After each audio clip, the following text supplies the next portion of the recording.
Saan ba makakarating ang 6K mo? Groceries? Upa sa bahay? O kaya naman bills? Pang-outing kaya sa Tagaytay? Kaya? Kaya! 10 tao kami. Kaya pa rin yan! Sa video na to, pagkakasyahin natin ang 6K mo sa swimming sa Tagaytay. O ano pang hinihintay natin? Simulan natin to!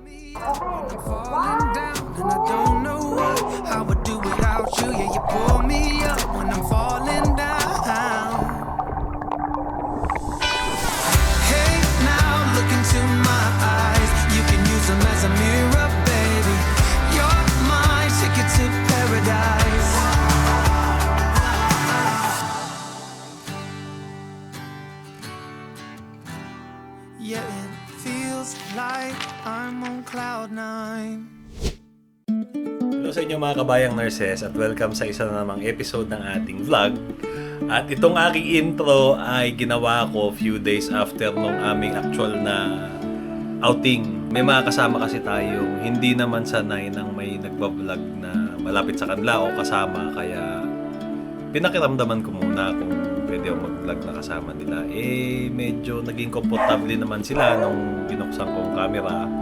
Kaya ito, isi-share ko sa inyo yung nangyari sa amin nung araw na yon. Nagsimula ang aming araw ay hapon pala sa pag-akyat ng Sungay Road. Tinapon na kami sa pag-alis kasi galing pa akong 6 to 2 shift. Ganun talaga, makagala lang kailangan isingit sa duty para makapag-decompress, kumbaga. Pagkaraan nga ng ilang saglit, ay narating na namin ang aming tutuluyan sa Tagaytay. Hello mga kabayan nurses at welcome sa isa ng nating episode. Ngayon ay tayo ay namasyal dito sa Tagaytay kasama ang ating mga kaibigan. Nag-stay tayo dito sa D-Square. Dito sa vlog na to ay makikita nyo ang mga facilities at amenities na ino-offer nitong pinag-i-stayan namin.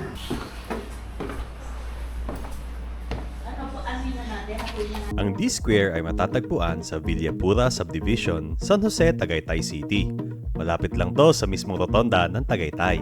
At ang kinuha naming room ay ang kanilang family suite. Meron tong sariling kusina, sala, CR at 2 bedrooms. May 3 double bed at 1 queen size bed. Kasya naman ang 10 packs pero medyo didiskartehan nyo nga lang ang inyong mga pagtulog. Pero okay na rin. Ilang saglit nga lang ay nag-swimming na ang mga bata at ang mga medyo isip bata. Medyo lang naman. At kung refreshing water ang hanap nyo, grabe ang pagka-refreshing dito. Medyo napasobra ng konti. Ang lamig Pero sa umpisa lang naman. Kasi habang nakababad ka, masasanay din naman ang katawan mo sa timpla ng tubig.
Ngayon ang kusinero, designated chef.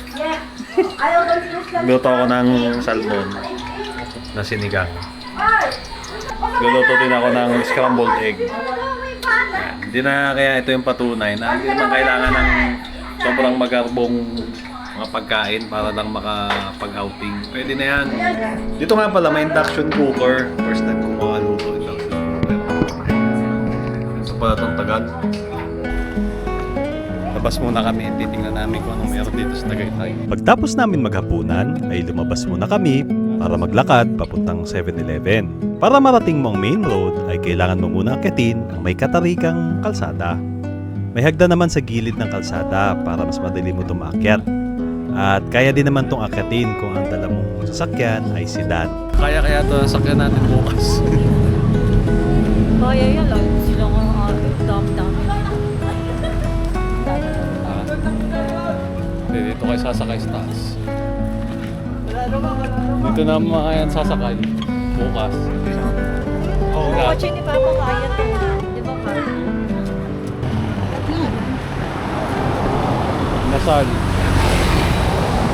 Pag-akit nyo dito, merong inasal.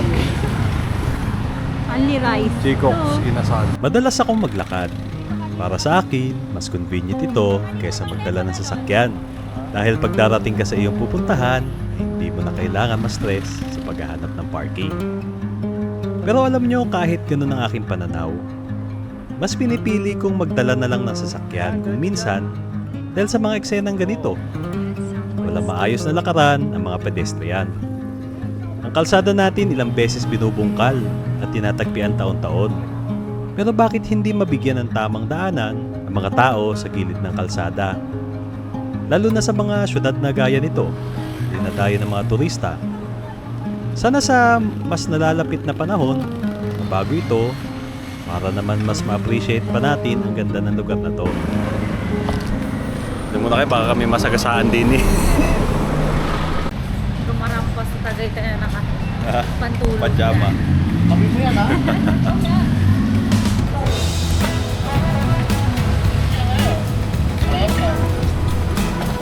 So daw kasi nila ng naiinom, kaya punta kami dito. Para mas lalo maging budget friendly, di 4 kantos lang inumin natin, timplahan na lang natin para mawala yung pait.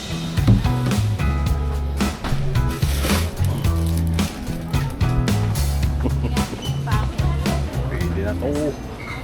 Pagka-uwi nga namin ay tinimpla ko na ang lason. Ang iced tea gin pala. At yun, nagkantahan lang naman kami. Tapos natulog na.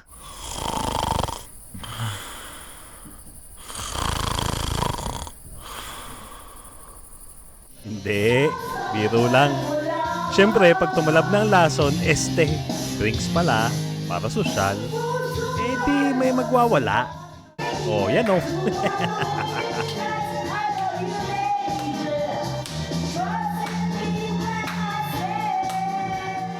Tapos yun, natulog na kami.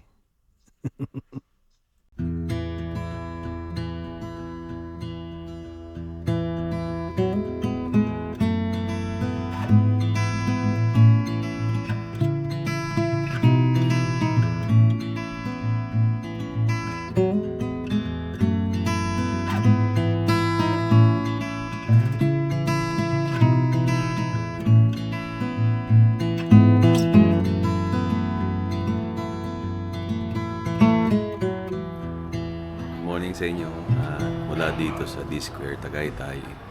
Isa rin pala sa mga in-offer nila dito is tong libreng brewed coffee sa umaga. Hindi, all throughout naman nata ng araw dito sa isang maliit na area kung saan mayroong video okay din, may mga chairs, may dining table. Pero okay lang daw gamitin to ng guest for the purpose na magkape. Kung gusto nyo gamitin yung video okay, may extra charge na yun. Pagkatapos ko magkape, magluto ng hotdog, magsangag ng kanin, at magagahan, ay pumunta naman kami ni Ate Dam sa rooftop ng D-Square. Kasi nandito yung kanilang billiard table, tsaka air hockey table. Bago ka makarating dito ay kailangan mo ng exercise. Oo. Wow.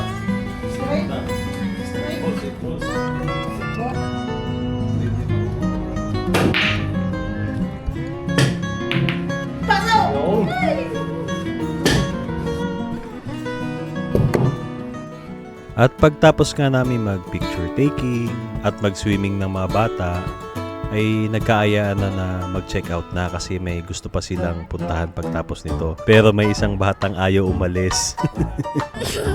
Ako dito, dali. Nilaya mo yung mga. Sige, smile na. Say cheese. Cheese. Ganyan. Para lang, ilan. Umuwi. Babay muna D-Square at hello SVD Farm! Ang SVD Farm ay matatagpuan sa Arnoldus Road, Barangay Maitim, 2nd East, Aguinaldo Highway, Tagaytay City. Malapit ito sa Pink Sisters Convent. Ito ay isang eco-spiritual destination na pinamamahalaan ng Society of Divine World. Kilala ito sa malawak nitong green spaces, Stations of the Cross at peaceful prayer areas na bukas para sa publiko. Perfect para sa reflection, retreat at nature trips. Nag-aalok ang SVT Farm ng tahimik na environment na may preskong hangin at scenic views ng Tagaytay. Isang lugar kung saan nagtatagpo ang kalikasan at pananampalataya. Kaya pala ipupunta rito, bawal maglabas ng outside food. Pwede niya ilabas pera. Kasi libre naman kasi yung parking tsaka ano dito. Entrance fee. Wala kang entrance fee. Tapos yung mga kubong yan, para lang yan sa mga dine-in customers. Kasi meron ditong restaurant. So order kayo doon, tapos pwede nyo gamitin yan.